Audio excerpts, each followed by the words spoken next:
Visualizing Google Trends data in Power BI makes it easier to analyze search behaviors and identify key patterns.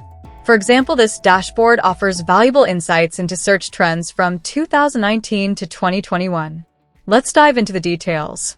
At the top, we have filters for year, geoname, and attribute, enabling users to customize their analysis.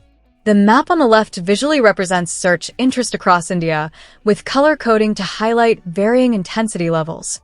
In the middle, the horizontal bar chart displays the most popular search topics, such as coronavirus, Cowan, and COVID vaccine, along with their interest scores.